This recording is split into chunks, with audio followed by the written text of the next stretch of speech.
कितना खुशनसीब होगा वो मर्द जो ख़वातीन में और मर्दों में हुस्न बांटता होगा। मेरे साथ डॉक्टर कबीर हैं, एस्थेटिक फिजिशियन है और रिनाउंड एस्थेटिक फिजिशियन है।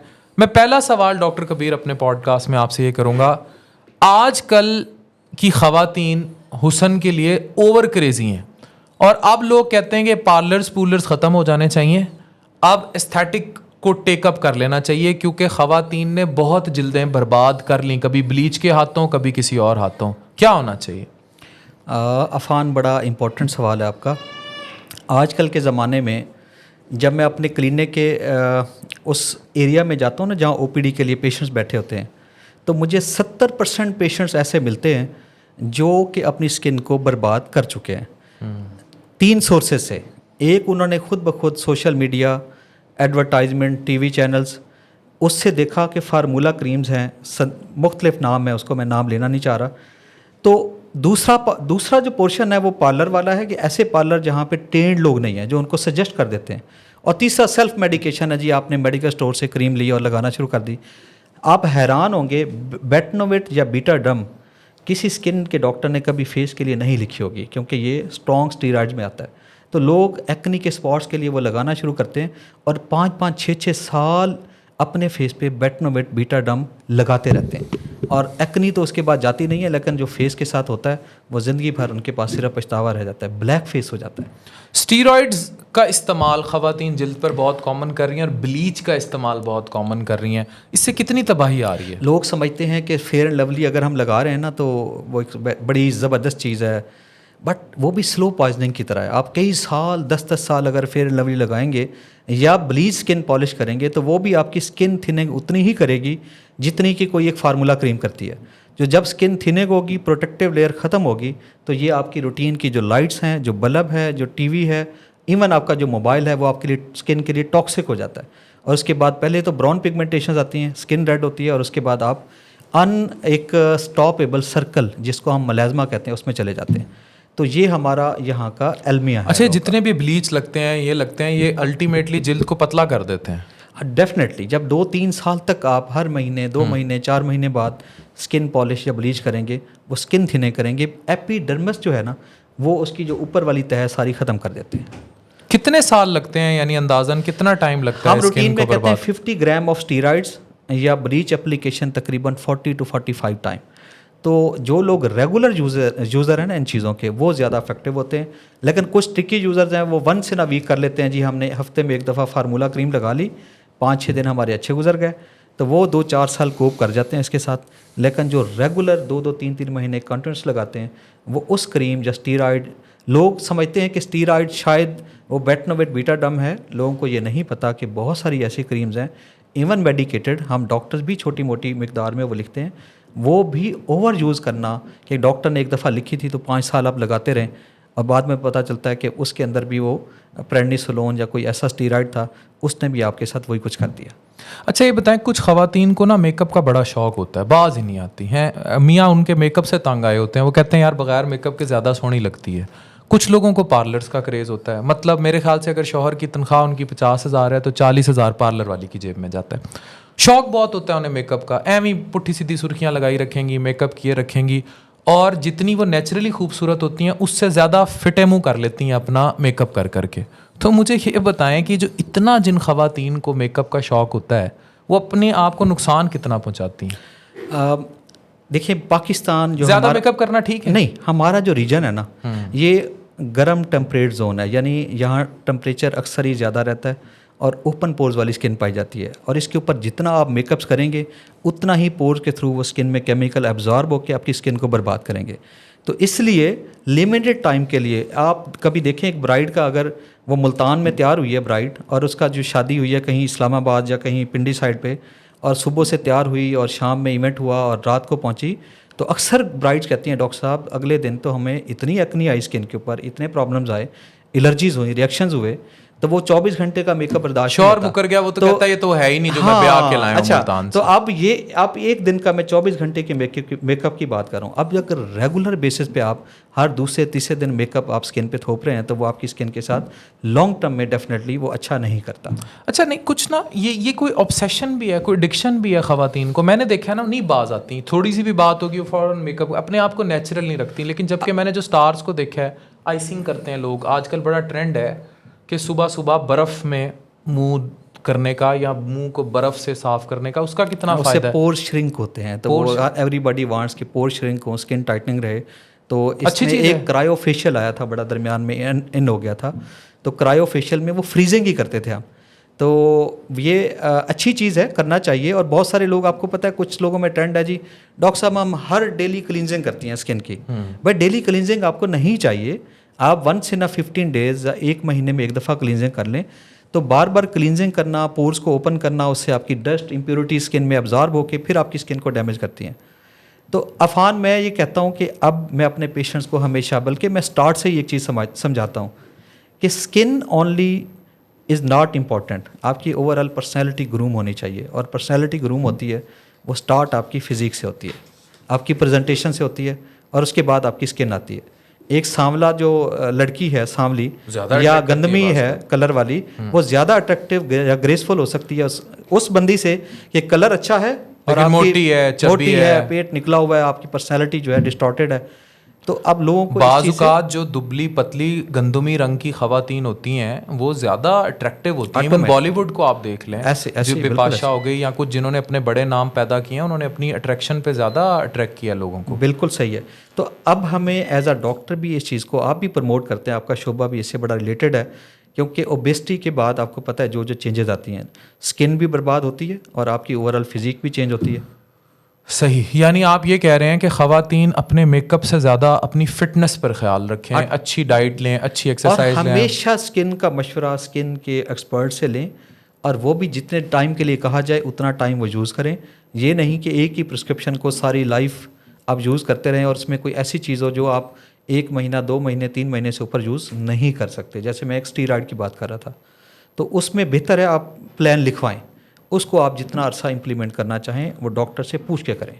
डॉक्टर कबीर ये बताएं, हम शॉर्ट नोट कुछ लेते हैं, कुछ अच्छी ग़िज़ाएँ जो जिल्द के लिए अच्छी हैं, एज अ डॉक्टर आप रिकमेंड करें कि ये लोग अगर अपनी डाइट में इन चीज़ों को शामिल कर लें, ख़वातीन बिलखसूस, मर्द केयर नहीं करते आजकल बड़ा ट्रेंड है स्किन की केयर का, तो कुछ अच्छी ग़िज़ाएँ जो ख़वातीन घर में रूटीन में यूज़ करें जो उनकी स्किन के लिए अच्छी हो, या कुछ ऐसी आदत जो जिल्द के लिए अच्छी हैं। जी, सबसे पहली चीज़ देखें, ग़िज़ा अच्छी हर फैमिली, हर बंदे तक अवेलेबल नहीं है, लेकिन एक चीज़ हर बंदे तक अवेलेबल है, वो है आपकी एक रूटीन की वॉक।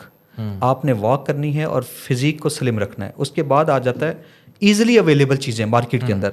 तो ऐसी फ्रूट्स, ऐसी सब्जियां, ऐसी चीज़ें जिनमें विटामिन सी पाया जाता है, हम वो रिकमेंड करते हैं। वो आपकी स्किन ग्लोइंग, एंटीऑक्सीडेंट का, ताकि लोगों को हाँ, इसके अंदर आप फ्रूट्स का इस्तेमाल, जितने भी फ्रूट्स हैं, फ्रेश जूसेस हैं, और फ्रूट्स को भी फाइबर के साथ इस्तेमाल करना।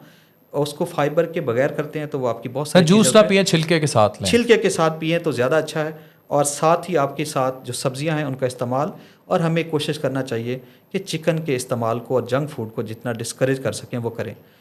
आजकल अफान जो सबसे बड़ा इशू हम क्लिनिक पे फेस कर रहे हैं वो एक्स्ट्रा फेशियल हेयर ग्रोथ है, और उसकी वजह मुर्गी है ना। उसकी वजह मुर्गी, मैं समझता हूँ कि अब बहुत सारी रिसर्चेज आ चुकी हैं कि मुर्गी ही इसकी रीज़न है। अब ये एक कॉमन चीज़, हाँ, जो सब यूज़ करते हैं वो मुर्गी है। अब इसमें बड़ी इंपॉर्टेंट चीज़ मैं आपको बताऊँ कि 70 से 80% फीमेल्स को हिर्सुटिज्म हो गई है।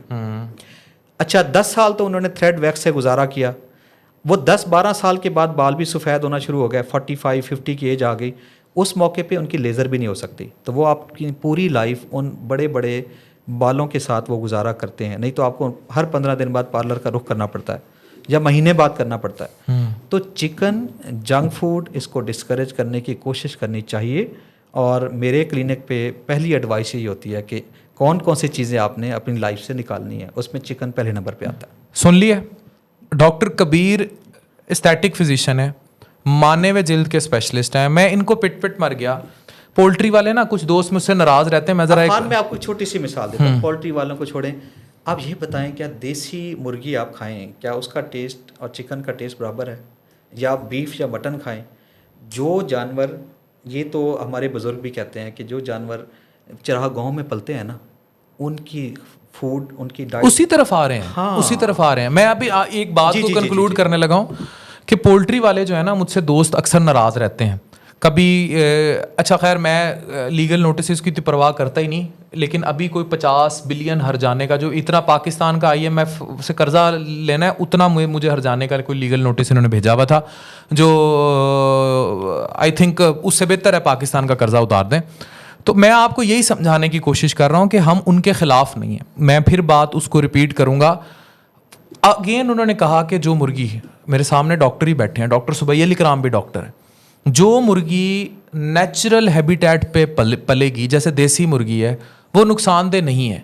जो ब्रॉयलर है या पोल्ट्री की मुर्गी है, मैं ये नहीं कह रहा कि उसको बंद कर दें या पोल्ट्री वाले कोई बहुत ही जुल्म कर रहे हैं, लेकिन उसकी फीड में ऐसी चीज़ें कहीं ना कहीं, ज़रूरी नहीं है हर पोल्ट्री फार्म में, कहीं ना कहीं ज़रूर शामिल हैं जिनके बहुत सारे साइड इफ़ेक्ट्स आ रहे हैं। लड़कियां जल्दी जवान हो रही हैं, उनको अर्ली जो है मेंसेस स्टार्ट हो जाते हैं, उनके चेहरों पर बाल आ जाते हैं, पॉलीसिस्टिक ओवेरियन सिंड्रोम जैसे इश्यूज आ रहे हैं। इसका मतलब है, आप कह लें, आप क्लेम कर लें, आप अगर पोल्ट्री में काम कर रहे हैं, आप अच्छा काम कर रहे होंगे, लेकिन फीड पे रिसर्च किस हद तक अवेलेबल है? कहीं तो कुछ ऐसा हो रहा है उनको जल्दी बड़ा करने के लिए। अच्छा, उसके बाद उसका ओवर यूज़, जिस पर मैं बार बार आवाज़ उठाता हूँ कि हमने सब्जियां खानी छोड़ दी हैं। अब इसका तो कोई लेना देना नहीं ना पोल्ट्री या पोल्ट्री की इंडस्ट्री से। इस चीज़ को मुस्बत लेकर समझें। ये नहीं कि हमारा रोज़गार बंद हो गया, ये बंद हो गया। इसका मुस्बत पहलू सोचें कि अगर बेजा इस्तेमाल होगा, सुबह दोपहर शाम खाने में मुर्गी होगी, और वो भी मुर्गी फार्मी मुर्गी होगी, ब्रायलर होगी। इवन आपको होटलों में आई मुर्गी का ये सोर्स नहीं पता। मैं आपको बरमला बता रहा हूँ कैमरे पे, मुझे कितने होटल के मालकान बता चुके हैं कि हमें मार्केट में जिंदा मुर्गी की कभी शॉर्टेज नहीं होती, मुर्दा मुर्गी की शॉर्टेज होती है, उसका गाहक ज़्यादा है, क्योंकि वो कहते हैं जी उसका कम रेट पे सेल हो रही है, उसका गाहक ज़्यादा है। ठीक है, तो इसलिए मेरे भाइयों, मेरे पोल्ट्री वाले भाइयों, मैं ओवरऑल अल्लाह आपके रोज़गार को तरक्की दे, लेकिन आपके घर भी बच्चे हैं, आपकी भी फैमिलीज़ हैं। इस चीज़ को समझने की कोशिश कीजिए कि हम कहाँ कुछ गलत कर रहे हैं। ठीक है, मुझे भी पता है कि आबादी बहुत ज़्यादा है, उनको फीड सिर्फ देसी मुर्गा नहीं कर सकता, हमें इस इंडस्ट्री को लाना है। लेकिन जहाँ उसकी के कहीं भी प्रॉब्लम्स आ रहे हैं, फीड में आ रहे हैं, जहाँ जहाँ आ रहे हैं, हर जगह फीड में ऐसे नहीं आ रहे होंगे, या उसके बेजा इस्तेमाल में आ रहे हैं, उसको तो कंट्रोल करें, क्योंकि उससे आपके बच्चों को प्रॉब्लम्स हो रहे हैं। आपके बच्चे आजकल सेक्सुअली बहुत ज़्यादा चार्ज्ड हैं, बड़ी जल्दी जवान हो रहे हैं। एक ऊपर से ये बाकी काम सोनम बाजवा कर देती है इंस्टा पे।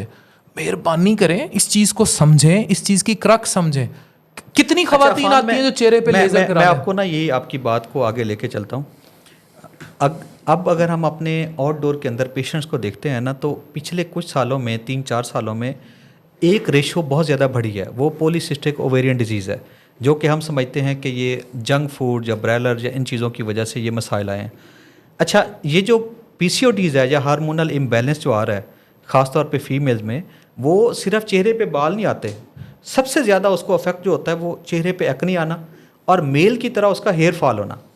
अब एक फ़ीमेल है बेचारी, उसका चेहरे पे बाल आ गए हैं, स्किन रफ़ होके फट के उसके अंदर पोर्स बड़े बड़े होके मेल की तरह, और ऊपर से उसकी एक्ने भी डेवलप हो गई है, और ऊपर से कॉर्नर से फ्रंट से बाल जाके ये जो माथा है वो भी चौड़ा होना शुरू हो गया है। तो ये उसके लिए बड़ी वीड किस्म की प्रेजेंटेशन है, हमारे लिए भी बड़ी एक एवरेज, हाँ बिल्कुल है, और एक एवरेज फैमिली है, दरमियानी फैमिली है, अफोर्डिंग फैमिली है, ये सब के लिए एक ही लेवल का उनको ये प्रॉब्लम है। तो आप किस किस चीज़ को ट्रीट करेंगे? तो सब्जियां खाएं ना, वही जो हम बात कर रहे हैं, सब्जियां खाएं, हमारे फ्रूट्स, कराम वाली ग़िज़ाएं खाएं, लोबिया इस्तेमाल करते थे, चने इस्तेमाल करते थे, दालें इस्तेमाल करते थे, नेचुरल आपके चिकन, ये जो जितनी गिज़ाएँ हैं, मटन बीफ भून के इस्तेमाल करते थे हम, उससे तो चले गए सब। बस अब आपको, मुझे 50 अरब का आया ना, आपको 100 अरब का लीगल नोटिस आ रहा है। चले आप अगला लीगल नोटिस डॉक्टर कबीर को भेजें। अच्छा ठीक है। अब उसमें इंपॉर्टेंट चीज़ ये है कि हम पर्सनैलिटी ग्रूमिंग की बात कर रहे हैं, वो यहाँ से स्टार्ट होती है कि आप अच्छी फिजिक रखें लाइफ में। जैसे आप अफान, हमेशा मैंने आपको जिम करते देखा है, जब आप जैसे रात को मुलाकात होती है आप हमेशा किट में होते हैं, तो ये ड्रेस भी बड़ी प्रेजेंटेशन होती है कि आप ऐसा ड्रेस पहन के फिर रहे हैं तो उससे कि आपका वॉक करना भी मुश्किल हो गया। तो मैं अपने क्लिनिक पे जब ज़्यादा मुझे पता है कि मेरा इस हफ्ते में ये 4 दिन बहुत बिजी हैं, तो मैं किट में रहता हूँ और जॉगर्स होते हैं, इसमें ये आप इजी हो जाते हैं काम करने के लिए। तो हमें डेली लाइफ के अंदर फूड लाइफस्टाइल दोनों मॉडिफिकेशन करके फिर स्किन का साथ ख्याल रखना है। तो ये आपस में जुड़ी हुई चीज़ें हैं। तो एक पेट इतना सारा निकला हुआ है और वो आते हैं जी डॉक्टर साहब मेरे फिलर करके चीक ऐसे उठा दें, तो मैं तो चीक उसकी उठा ही दूंगा, डेफिनेटली मेरा काम है। लेकिन पहली एडवाइस मेरी ये होती है कि बेबी आप प्लीज़ आप अपने पेट यानी आप तो चीक उठा देंगे हुण मोटापे दी वजह ते अल्लाह ना तेनू उठा ले। हाँ अल्लाह खैर करे। क्यों देखे ना, उससे आपको आप खुद बताएं उसके साथ जुड़े हुए। अब हैरान कौन चीज़ है, आजकल लाइपोमास आ रहे हैं स्किन में।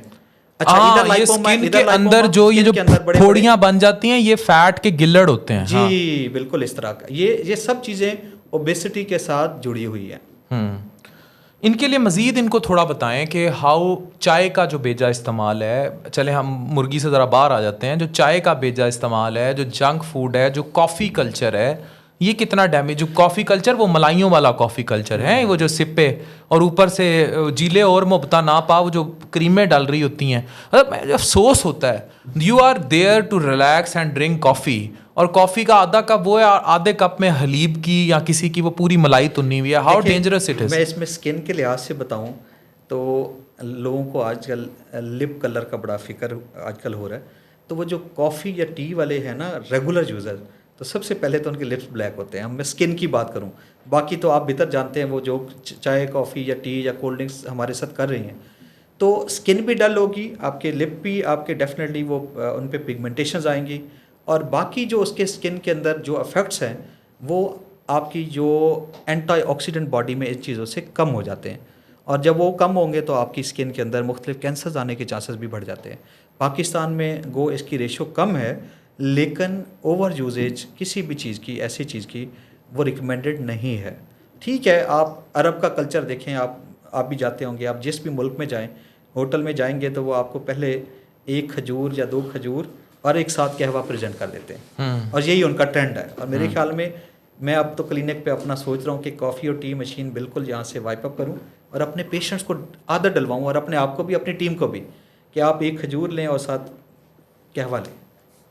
अच्छा, पता नहीं डॉक्टर कबीर, गुज़रते वक्त के साथ हम लोग ख़ुराक के मामले में और फिटनेस के मामले में बड़े ही शदीद बेहिस टाइप होते गए। मुझे अफसोस होता है कि जिम्स और हेल्दी ट्रेंड्स एलीट तक तो महदूद हो गए हैं, लोग हट गए हैं अपनी फ़िटनेस से। फिर स्ट्रेस इतना है, कॉर्टिसोल, पेट पे फैट चीज़ें, और वो ठीक होने का नाम नहीं ले रही। अफान बाज़ औक़ात क्लिनिक करते हुए हम खुद बड़े दुखी हो जाते हैं। एक फैमिली आ रही है कि डॉक्टर साहब मेरी बच्ची, रिश्ते का भी बड़ा मसला है, स्किन की ये हालत है, एक्नी और स्कारिंग हो गई है, और स्कार को ठीक करना किसी भी डॉक्टर के लिए दुनिया में कहीं भी it's not a easy job. कि स्कार जब परमानेंट हो जाता है, कई साल गुजर जाते हैं, तो आजकल ये बड़ा एक ट्रेंड आ गया है कि पहले तो सीरत देखते थे और सूरत भी साथ देखते थे कि एक रिश्ता करना है, तो अब हर कोई देखता है जी सूरत कैसी है और क्या अब हर कोई देखता है सूरत है, लड़कियां भी सूरत देखती हैं। ये जो एक्नी और स्कारिंग है ना, मैं इस पर थोड़ा सा बात करना चाहूँगा कि लोग इसको ना लाइट लेते हैं। ठीक है जी, जवानी आ गई है बच्ची की या बच्चे की, एक्नी आ रही है उसकी, तो वो जवानी तो चलती है उसकी 30-35 साल 40 साल जितने तक, तो इतने साल जब एक्नी चलेगी तो उसके साथ क्या करेगी। तो जब वो स्कारिंग हो जाती है, फाइब्रोसिस हो जाती है, स्किन डैमेज हो जाती है, उसको रिपेयर करना, उस पर लाखों खर्च होते हैं। तो मैं लोगों को समझाता हूँ कि आप पहले दिन से ही उस एक्नी को सीरियस लें, उसमें जो चेंजेस स्किन में आ रही हैं उनको प्रोटेक्ट करें। अच्छा, आप अपना स्किन का प्लान बनवा के उसी को देखें। एक्नी आना को बहुत ठीक है, एक्नी पूरी दुनिया में पाई जाती है, लेकिन एक्नी का एक पिंपल जब निकलता है और उसके बाद वो डेंट और स्कार्स और स्पॉट्स डालता है, तो उससे बचा जा सकता है। ऐसी अच्छी अच्छी मेडिकेशन या क्रीम मेडिसिन अवेलेबल हैं कि आप उसको रेगुलर केयर करते रहें तो आप अपने फेस को डर्टी होने से बचा सकते हैं। तो एक्नी को लोगों को सीरियस लेना चाहिए। एक बहुत बड़ी मैसेज का ये इशू है और हमारे रीजन में बहुत ज़्यादा इशू है। अच्छा, आजकल बड़ी बात हो रही है टिकटॉक वालियों के चैनल पर, हम उस पर नहीं बात करते। मैं बात कर रहा हूँ टिकटॉक वालियों के पार्लर पे। ठीक है, टिकटॉक पे एक स्टार आती हैं, जलवे दिखाती हैं, एक्सप्रेशन अच्छे हैं, एक्सप्रेशन ना भी अच्छे हो माशाल्लाह, हमारी आवाम में, हमारी आवाम की रगों में एक ही खून दौड़ता है, ब्लड ग्रुप ठरक। वो इतना कॉमन ब्लड ग्रुप है कि आई थिंक हर किसी का मैच है। जैसे हम ट्रांसप्लांट के लिए पूछते हैं ना, ब्लड ग्रुप मैच हो, AB positive, B positive, O positive, लेकिन पूरी कौम में एक ब्लड ग्रुप और पाया जाता है और वो है ठरक ब्लड ग्रुप, वो हर खून में। अब वो जब टिकटॉक पर जाहिर है वो आती हैं, बार बार नज़र आती हैं, उनके फैंस बन जाते हैं। फैंस क्या होंगे, लिटरली वही खातून अगर वैसे बाजार में आ जाए तो परचून वाला उसे सलांटी ना फ्री में दे, लेकिन टिकटॉक पे फिल्टर लगा लगा उसने तबाही मचाई होती है। यही जब ज़्यादा पॉपुलर हो जाती हैं फिर ये मोहल्ले में छोटा सा पार्लर खोलती हैं, फिर अगर किसी और बिजनेस में भी साथ पड़ जाएं तो एक बड़ा पार्लर खोल लेती हैं और फिर बन जाती हैं एस्थेटिक फिजिशियन। ठीक है, इन्होंने कितनी तबाही मचाई है। ये भी एक बहुत बड़ा टॉपिक है अफान के, पहले पार्लर और फिर एस्थेटिक्स। मेरे ख्याल में ये दो पहलू हैं, एक अवाम का है, एक हुकूमती लेवल का है। तो ये पार्लर से जो एस्थेटिक्स हो रहा है ना, तो ये तो हमारी गवर्नमेंट का एक बहुत बड़ा इसमें रोल होना चाहिए कि एस्थेटिक्स के बारे में अब शुरू भी वैसे काफ़ी उन्होंने सोचना शुरू कर दी है, काफ़ी मीटिंग भी हो रही हैं। तो लोगों को भी समझना चाहिए कि अब देखिए, आप स्किन का एक इशू है तो आप स्किन के डॉक्टर को देखें, एस्थेटिक्स का इशू है एस्थेटिक्स का एक्सपर्ट देखें। और अगर लोग एक चीज़ को प्रमोट करेंगे तो वो चीज़ ही प्रमोट होगी। तो अब वैसे अफान आपको एक चीज़ बताऊं, मुल्तान में जो यहाँ की वो ब्यूटिशियन जिनका एक अच्छा स्टेचर है, जिन्होंने लाइफ में कोर्सेज करके अपने आप को डेवलप करके एक अप टू मार्क काम कर रही हैं, जब उनके क्लाइंट्स आते हैं ना, उनको स्किन इश्यूज़ हों, एक ब्राइड आ गई है, तो वो रेफ़र करते हैं कि जी आप जाएं, अपना स्किन प्रॉब्लम, अपना एक्नी, अपना हिसोटिज़म, अपना ये मसला आप डॉक्टर से हल कराएं। मेरे पास थाउजेंड्स ऑफ रिकमेंडेशंस आती हैं और वो मुल्तान और पूरे रीजन से आती हैं कि डॉक्टर साहब ये इनका प्रॉब्लम है, ये आप इनका सॉल्व करें। फिर वो अपने काम पे, उसके जो मैरिज जो रिलेटेड इवेंट्स होते हैं उनके मेकअप पे फोकस करते हैं। तो मेरे ख्याल में अब लोगों को, अगर वो ब्यूटिशियन हो के वो ये रेफ़र कर रही हैं, हालांकि रेफ़र करने का ट्रेंड आपको पता है बड़ा कम है हमारे यहाँ, तो वो करते हैं लोग, हम भी करते हैं कि ठीक है जी आपको दिस वन, कि आपको ये वाला मेकअप चाहिए, आपको ये चीज़, इस बंदे के पास चले जाएं। लोग उसमें जो स्टैंडर्ड्स मेंटेन करके ब्यूटी पार्लर चला रहे हैं, वो स्किन के लिए अच्छी चीज़ें, स्टैंडर्डाइज प्रोडक्ट्स यूज़ करते हैं। तो ये एक अच्छा ट्रेंड है मुल्तान में, मैंने ये देखा है पर्सनली कि दे रिकमेंड कि ये इशू है, आप इसके लिए स्किन के डॉक्टर के पास जाएं।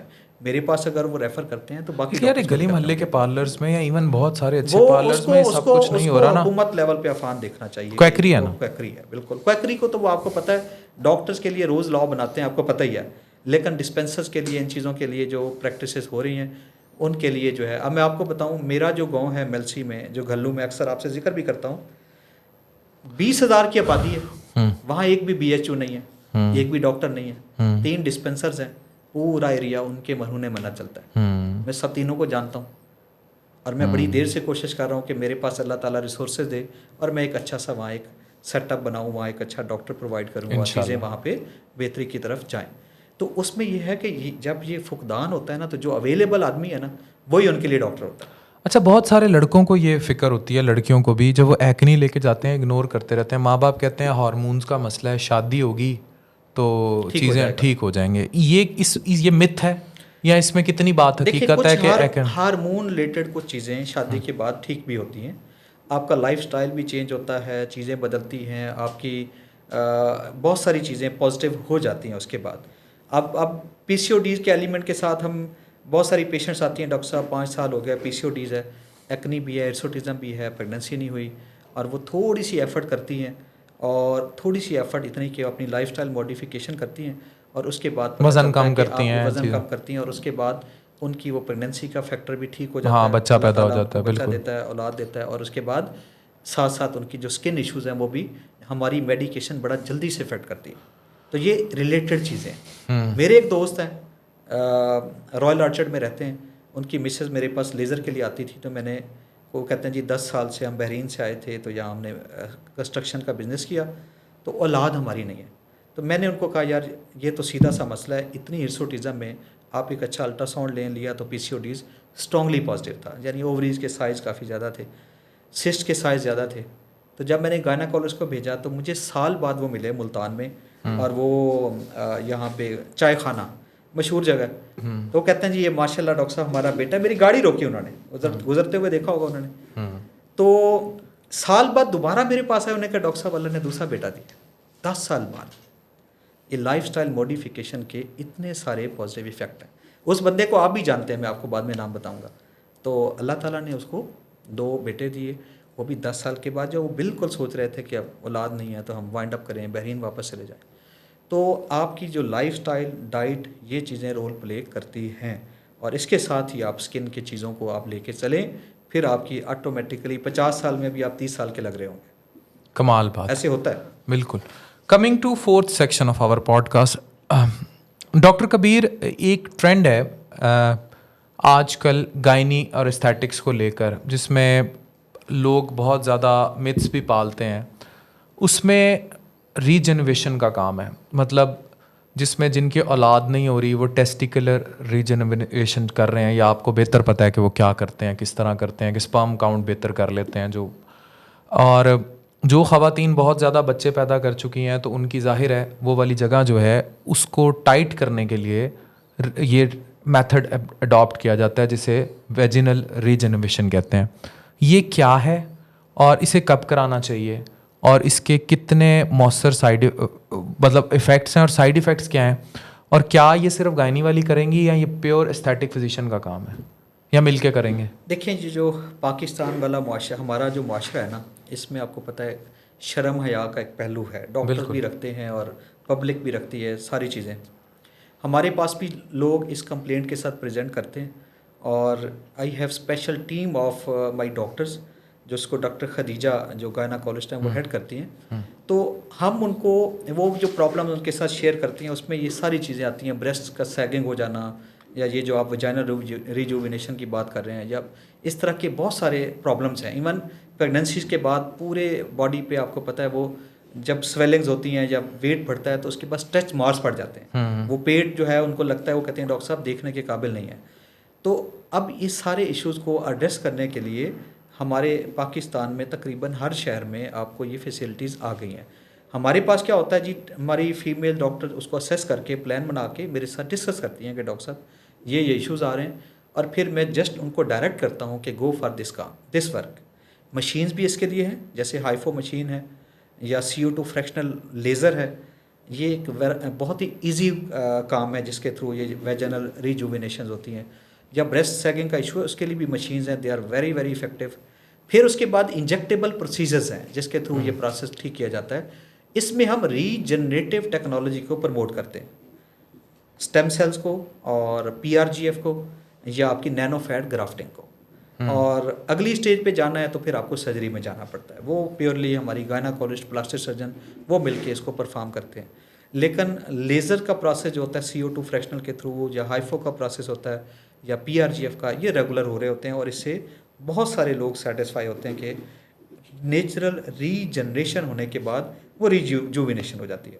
सही, ये जेन्युइन इशू है, और इस पर जितने देखें बेहतर है बेग में बदलने से बेहतर है कि आप अपनी बेगम का ही ख्याल रखें, उसकी फिजिक का, चीज़ों का, जो उसको रूटीन की उसको स्किन केयर चाहिए, या वो अगर वो वेट बढ़ गया और उनसे कम नहीं हो रहा और उसके साथ ये चीज़ें जुड़ी हैं, तो आप अपने एक अच्छे स्पेशलिस्ट को दिखा के ये मसाइल उनके हल करें।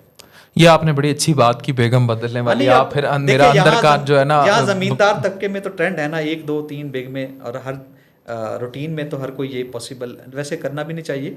मैं तो सिंगल वुमेन वाला घर भी जाना है आपने भी, ठीक है। तो हम इस चीज़ को प्रमोट करते हैं, और ठीक है, ये फीमेल की डिमांड बाज़ का ज़रूरत से ज़्यादा होती हैं, वो भी आप प्यार मोहब्बत से समझा के उसको कह सकते हैं कि मेरा बजट ये है, ये मैं कर सकता हूँ, ये नहीं कर सकता। लेकिन जेन्युइन इश्यूज़ को एड्रेस करने में हर्ज नहीं है। पहले मैं बताऊँ, मेरे पास क्लिनिक पे फीमेल्स 90% आती थी, मेल्स 10% आते थे। लेकिन अब 60% फीमेल्स, 40% मेल्स। 20% मेल्स को तो फीमेल्स खुद ले आती हैं कि मेरा मियाँ डॉक्टर साहब गंजा भी हो रहा है, स्किन भी ऐसे हो रही है कि मेल बाज़ का इजाज़त नहीं दे रहे होते, तो अब फीमेल्स को अपनी हस्बैंड को मनाना पड़ता है, जी आपको भी ज़रूरत है स्किन केयर की। तो जब वो दोनों मिल जाते हैं तो फिर डेफिनेटली एक दूसरे की केयर करते हैं, तो ये एक अच्छा फैक्टर है। अदरवाइज़ मुझे याद है कि बड़े बड़े लोग हेयर ट्रांसप्लांट की ख्वाहिश लेके कई साल हमारे क्लिनिक से डिस्कशन की और चले गए। बाद में पता चला, मेरे एक बड़े अच्छे दोस्त हैं पुलिस के अंदर SSP लेवल पे, वो कहते हैं जी डॉक्टर साहब 5 साल से बेगम ने इजाज़त नहीं दी। तो बेगम की जो इजाज़त डर होता है बाल ना लगवाए, बाल लग गए तो ये कहीं और ना चला उसका वो जो साइलेंट ब्लड ग्रुप है वो एक्टिव ना हो जाए।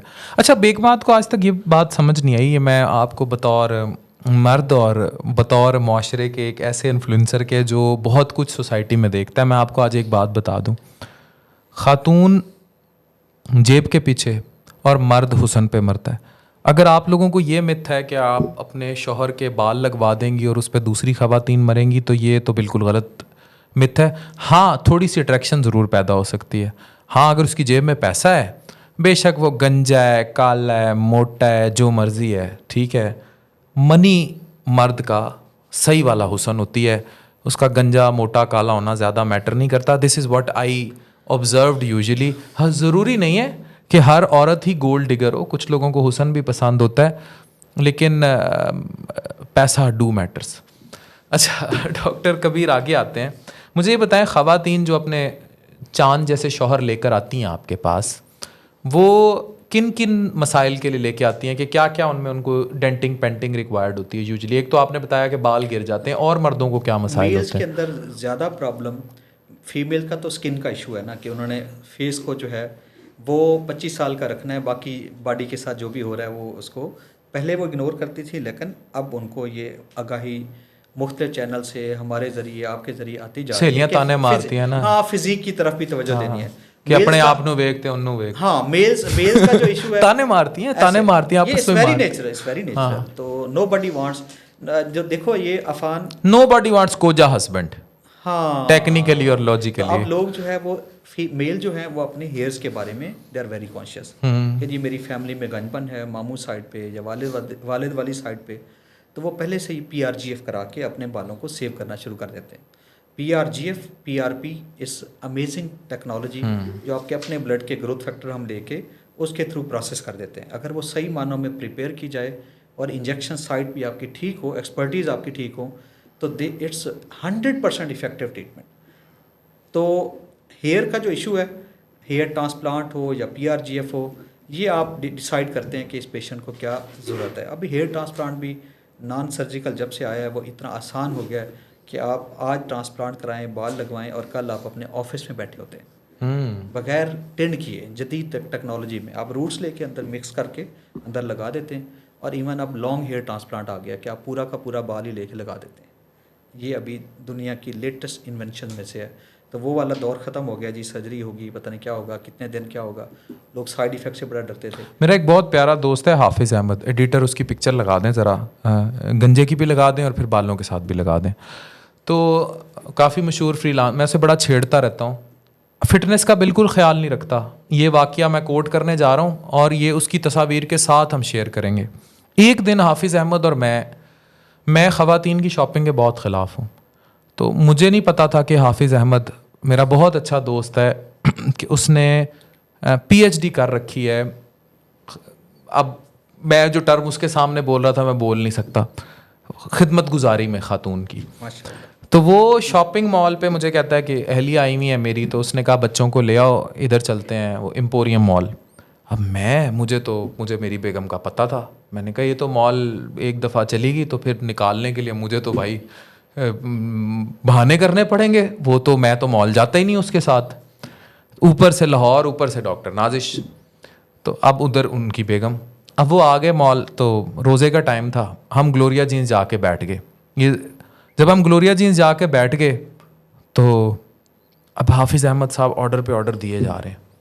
अब ऑर्डर शुरू हो रहा है, अब अफ्तारी का टाइम है। मैंने उसे कहा भाई ब्राउन ब्रेड के मुझे वो ला दें स्लाइस और ये ग्रीन टी ला दें। मेरा ऑर्डर कंप्लीट। अब हाफिज़ अहमद साहब सामने बैठे हैं, बेगमा शॉपिंग कर रही हैं। ऑर्डर शुरू हुआ उसका कि चिकन विंग्स कर दें, वो बड़ा कोई वो जो उनका वो ग्रीन कलर का कोई जूस शूस था जो उसे बड़ा पसंद था, वो ऑर्डर बंदे हम दो हैं। एंड में उसे कहता है एक ना स्मॉल साइज़ पिज़्ज़ा भी कर दें। उसने कहा स्मॉल नहीं, कहता मीडियम कर दें, नहीं तो लार्ज ठीक है। मैंने कहा यार ये कौन खाएगा?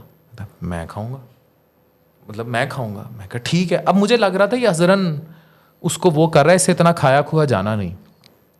बिलीव मी, हम दोपहर 1 बजे घुसे हैं एम्पोरियम और रात के 1 बजे, मैं 10 बजे चला गया, डॉक्टर सुबैह अली कराम के साथ मेरी मीटिंग थी, हम रात 1 बजे निकले हैं। 1 बजे तक हाफिज़ अहमद भाई ग्लोरिया जीन्स थे। फिर मुझे समझ आई कि ग्लोरिया वाले उसकी इतनी इज्जत करते क्यों हैं। वो जाके ऊपर बैठ जाता है और बेगमात शॉपिंग पे होती हैं और धड़ाधड़ वो शॉपिंग। तो उसने, तो मैं आपसे ये कहना चाह रहा हूँ कि उसने बाल शाल तो लगवा लिए और माशाल्लाह उसने, लेकिन फिटनेस की तरफ वो उस तरह क्रेजी नहीं है। तो वो मर्द, मैं हाफिज़ अहमद से एक आगे चीज़ ट्रैक कर रहा हूँ कि वो मर्द जिनको आपने कहा कि ख़वातीन प्यारा बनाने आती हैं, कि गंजा है, ये है, वो सब तो ये कराते रहते हैं, पर उस दूसरी तरफ वो हाफिज़ अहमद, माइंड ना करे भाई मेरा, वो फूड का अपने ख्याल नहीं रखते, और वो ओपनली कहता है मैं नहीं रखता ख्याल। वो खाई जाएंगे, पेट निकाली जाएंगे, चीज़ों की केयर नहीं करेंगे। तो इसको आप कैसे देखते हैं? टॉपिक बिल्कुल उसी तरफ आ गया है कि मेल है या फीमेल है, पर्सनैलिटी ओवरऑल मैटर करती है। वाइटनिंग इंजेक्शन के बारे में मेल भी उतने कॉन्शियस हुए पड़े हैं जैसे फीमेल्स ही, और स्किन के बारे में भी, और ख़ास तौर पे हेयर्स के बारे में भी। पहले हम हेयर फॉल के इशू सिर्फ मेल में देखते थे, अब फीमेल्स के अंदर भी पॉलीसिस्टिक ओवेरियन डिजीज़ ने एक बहुत बड़ी, एक ऐसे समझें कि, और उसकी वजह ब्रायलर है, और ब्रायलर मुर्गी, स्टीरॉइड्स का इस्तेमाल, मल्टीपल ये सारे फैक्टर्स उसके अंदर आ जाते हैं। तो एक तो हमें एज अ कॉम वही चीज़ समझनी चाहिए कि स्किन के साथ आपकी फ़िज़ीक, आपका लाइफस्टाइल, इसको मॉडिफाई करने की कोशिश करें। देखें, आप लाइफस्टाइल मॉडिफाई नहीं करते, आप ओबेसिटी आती है, कोलेस्ट्रॉल आता है, आपका हार्ट के इश्यूज़ आते हैं, आपके स्किन के इश्यूज़ आते हैं, आपका लाइफ जो है, एक्टिव लाइफ जो आपकी होती है, उसका ड्यूरेशन कम हो जाता है। तो आपने अच्छी लाइफ जीनी है, और आप चाहते हैं कि आपसे जो प्यार करने वाले आपके घर वाले लोग हैं वो आपको देख के खुश हों और आपकी खुशियों के साथ, तो आप ये सब चीज़ों को सोचते हुए अपनी लाइफ, अपनी स्किन के साथ साथ इन चीज़ों पे तवज्जो देना शुरू कर दें। तो तोंद निकालना, बड़ा पेट निकालना, पहले एक मेल के अंदर आदत है, आपको पता है कि पहले ड्रेस शर्ट छोड़ देते हैं, फिर टी शर्ट्स पे आ जाते हैं, और जब काम बहुत बुरे, भयानक लगते हैं, भयानक। शर्ट से भी निकल के फिर आप मोटी मोटी लंबी लंबी शलवार कमीज़ पे आ जाते हैं पेट छुपाने के लिए। तो बेहतर है कि आप शलवार कमीज़ ज़रूर पहने, स्मार्ट सी पहने, लेकिन आप अपने पेट को भी अंदर रखने की पेट, वैसे अब कोशिश पाकिस्तान में कोर्टिसोल, बड़े मसले। अच्छा, coming to 5th section of our podcast, जिल्द गोरा करने वाले टीके, बोटॉक्स, फिलर्स, और भी पता नहीं क्या क्या बलाएं आई हुई हैं, कितना फ़ायदा कितना नुकसान? और पार्लर्स में भी लोग लगवा लेते हैं, पार्लर्स में, आम पार्लर्स में, वही जो मैंने टिकटॉक वाली पार्लर्स वालियों का जिक्र किया है, उनसे भी लगवा लेते हैं लोग। तो ये कितना फ़ायदा है, कितना नुकसान है, और ये किस कदर डेंजरस हो सकते हैं? अगर एस्थेटिक्स के शोबे का सबसे बड़ा टॉपिक यही है कि फिलर्स या बोटॉक्स या वाइटनिंग इंजेक्शंस, इसकी इंडिकेशन क्या है, कौन कैंडिडेट है, किसको कराना चाहिए। जो फिलर्स हैं ये तो जदीद दौर में हाइयालुरोनिक एसिड के फिलर्स ईज़िली अवेलेबल हो गए हैं, अच्छी क्वालिटी के अंदर। पाकिस्तान में तकरीबन कोरियन रेंज से लेके अमेरिकन तक अवेलेबल है। अब फिलर्स किसको कराना चाहिए? एक पेशेंट है, उसकी एज 50 ईयर है, उसने अपनी चीक को सैग्ड अप नहीं किया, उसने मेंटेन फेस लुक रखी हुई है, उसकी लाफ लाइन इतनी डेवलप नहीं हो रही, हम उसे कहते हैं कि आप अपनी स्किन केयर को इस मज़ीद बढ़ाएं। You don't need fillers. वो फिलर्स के लिए आते हैं कि डॉक्टर साहब मुझे फिलर्स कर दें। एक पेशेंट है, एज उसकी 30 है, पता चलता है 30 में उसने अपनी आँखों के नीचे खड्डे भी पड़ गए हैं, डार्क सर्कल्स भी हो गए, आँखें स्किन सैग करने के बाद आँखों के नीचे बड़े बड़े आई बैग बनना शुरू हो गए, और चीक्स भी अंदर चली गई है। तो ये क्वालिटी ऑफ लाइफ फिर वही चीज़ आ गई कि उसने कैसी लाइफ गुजारी है, उसने कैसे गुजारी है। सेल्फ इंड्यूस स्ट्रेसेस हैं, उसके लाइफ के प्रॉब्लम्स हैं, मल्टीपल चीज़ें हैं। तो अगर 30 वाली ने, या मेल है या फीमेल है, आपने चीक आपकी अंदर चली गई हैं, सैग्ड हो गई हैं, आपकी लाफ लाइन आ गई है, जॉ लाइन आपकी बाहर आ रही है, जो इंसान की जो फेस लुक्स है ना अफान, वो एक ओवम शेप यानी अंडे की जैसे शेप है ना, उससे ऐसे मिलती जुलती है। तो आप इसको ब्रॉडर एस्पेक्ट में देखें कि यहाँ पे जो लोअर जॉ लाइन होती है आपकी वी शेप होती है, फोरहेड भी थोड़ा सा आपका शेप्ड होता है, और चीज़ थोड़ी सी बाहर की तरफ निकली होती है। तो ये वक्त के साथ ये इसको क्या कह सकते हैं, पिरामिड है, ये चेंज होता है। तो अक्सर आप देखें आपके अराउंड सराउंडिंग में लोग नज़र आएंगे, चीक्स अंदर होंगी और उनकी जॉ लाइन और डबल चिन बाहर निकली होगी, बिल्कुल उनकी पर्सनैलिटी डिस्टॉर्ट हो रही होती है। तो दे आर रियल कैंडिडेट्स कि हम उनके अंदर चीक्स पे थोड़ा सा फिलर करके उसको लिफ्ट कर देते हैं, और जो उनकी फैट सैग्ड होके जॉ लाइन या डबल चिन पे आ गई थी, उसको हम क्या करते हैं, हाइफो टेक्नोलॉजी के थ्रू फैट को ख़त्म कर देते हैं। तो वो उसी दिन विद इन 1 आवर एक ज़बरदस्त पॉजिटिव चेंज लोग अपने अंदर, लोअर चिन ख़त्म हो जाती है, लोअर चिन उसकी रिड्यूस 30-40% एक ही सेशन में हो जाती है। और एक ही दिन में करना चाहें तो हम अब एक लाइपो की जदीद टेक्नोलॉजी हम उसके थ्रू कर देते हैं, इवन लाइपोलिटिक इंजेक्शन हैं वो लगा देते हैं। तो दे आर रियल कैंडिडेट्स। एक ऐसा प्रोसीजर जो मैं यंग कैंडिडेट्स के अंदर भी कहता हूँ कि आप फ़ौरन करा लें, अगर उसको डार्क सर्कल या अंडर आई डीपनिंग जल्दी डेवलप हो गई है तो, क्योंकि जब वो आई बैग में शिफ्ट हो जाती है तो क्या फिर करवाएं? अंडर आई फिलर। तो अगर वो आई बैग में शिफ्ट हो गया, डार्क सर्कल्स और फैट लॉस के बाद आई बैग बन गया है, तो फिर उसको मेडिकली एस्थेटिक्स के अंदर ट्रीट करना बहुत मुश्किल हो जाता है। इमरान खान साहब को देख लें, बहुत सारे लोगों के हीरो हैं, आप उनके देखिए ना, आप आई बैग्स नवाज शरीफ और बाकियों के निस्बत आपको बड़े बड़े आई बैग्स नजर आएंगे, क्योंकि हल्कों की बात कर रहे हैं? नहीं, ये जो ऐसे आंखों के नीचे बैग्स बन जाते हैं। तो आई बैग्स को फिर सर्जिकली ब्लेफरोप्लास्टिक सर्जरी जो है वो करके ट्रीट करना पड़ता है, उसकी पूरी केयर चाहिए, आपको छुट्टियां चाहिए, रेस्ट चाहिए। तो अगर आप आई बैग से बचना चाहते हैं, डार्क सर्कल्स आपको आ गए हैं, आपका कंप्यूटर वर्क, मोबाइल वर्क बहुत ज़्यादा है, तो आप अर्ली स्टेज पे उसकी केयर करना शुरू कर दें। उसके लिए डिफरेंट किस्म के सीरम भी हैं, और इसके अलावा जो मसाज हैं वो भी हम रिकमेंड करते हैं, और साथ साथ भी अगर आप कैंडिडेट हैं अंडर आई फिलर का तो वो कराएं।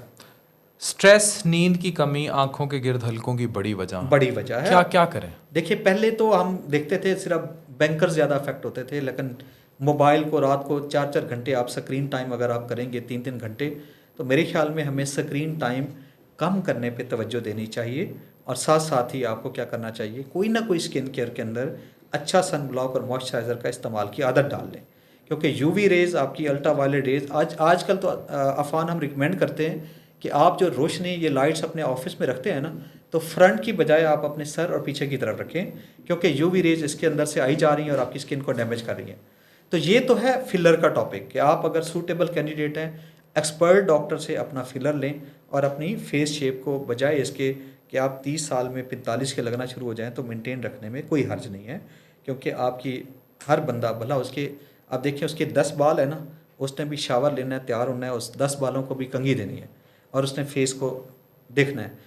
तो आपने उसको, अगर अल्लाह ने आपको बजट दिया है, आप उसको स्पेंड कर सकते हैं, तो इट्स नॉट। आखिरी क्वेश्चन करूँगा, मोबाइल का ज़्यादा इस्तेमाल बहुत ज़्यादा हो गया, अब तो स्क्रीन टाइम बहुत ही ज़्यादा बढ़ गया, ये जिल्द और आंखों को कितना नुकसान पहुँचा रहा है? आई थिंक सो कि अभी मेन कल्प्रिट्स के अंदर डाइट के बाद ये हमारा मोबाइल है, तो उसके अंदर फिर मैं कह रहा हूँ उसका यूज़फुल इस्तेमाल करना चाहिए। मैं भी एज अ डॉक्टर, मुझे यूट्यूब भी देखना पड़ती है, गूगल भी देखना पड़ता है, क्योंकि हर चीज़ का सवाल का जवाब किताबों में नहीं होता, तो हमें मुख्तलिफ आर्टिकल देखना पड़ते हैं, सोर्सेज यूज़ करना पड़ते हैं, और दुनिया के डिफरेंट एक्सपर्ट्स हैं। फॉर एग्जांपल जो थ्रेड्स हैं, अब मैं थ्रेड्स की बात करूँ ना, जो लिफ्टिंग करते हैं जिसके थ्रू, ये भी एक बड़ा एक इम्पॉर्टेंट सवाल है अफान, मैं आपको बताना चाहूँगा आपके इस चैनल के थ्रू, कि थ्रेड लिफ्टिंग प्रैक्टिकली हम 45 ईयर से पहले हम कहते हैं आप नहीं चाहें। ये जो धागों से जो करते हैं, अब ये हमारे नौजवान नस्ल में ट्रेंड आई जा रहा है, डॉक्टर साहब जॉ लाइन ऐसे खींच के बना दें, थ्रेड डाल दें। तो भाई थ्रेड ने भी 1 साल तक काम करना है, अगले साल क्या होगा आपके साथ? तो पहले हम कहते हैं कि लाइफस्टाइल मॉडिफिकेशन, फिर आपको ज़रूरत है तो फिलर्स पे जाएं, अगर फिर आप अगली स्टेज पे जाते हैं तो फिर थ्रेड्स पे जाएं। तो इसकी भी एज डिफरेंशिएशन है, किस एज में थ्रेड लेना है, किस एज में फिलर। कोई एक आखिरी बात आप ऐड करना चाहिए? आखिरी बात अफान, बस as a human, as a Muslim, सबसे इम्पॉर्टेंट चीज़ ये है कि हम अपने अंदर जितनी आजिज़ी हो सकती है वो डेवलप करें। मैं कोशिश करता हूँ, मैं अपनी टीम को, पूरे क्लिनिक के जो स्टाफ को वो समझाता हूँ कि इक्वलिटी रखें, पेशेंट्स के साथ इतना हुस्न सलूक करें कि वो जब आए और जब जाए तो वो घर जाके कम से कम आपका जिक्र करे। तो मेरी कोशिश होती है कि अपने क्लिनिक के ऊपर, अपने सराउंडिंग में जितना भी मेरा तबका है, मैं उनको अपनी ज़िंदगी में 1% भी दुख ना दूँ, जितना दूँ उनको आसानी, जितनी कंफर्ट, जो उनकी ज़िंदगी में बेहतरी ला सकूँ वो लाऊँ। तो मेरी ज़िंदगी का सुकून का यही ज़रिया है। तो जब मैं उनकी केयर करता हूँ तो अल्लाह ताला मेरे दिल को भी सुकून देते हैं और मेरी ज़िंदगी में हमेशा आसानियाँ करते हैं। Thank you very much. Thank you.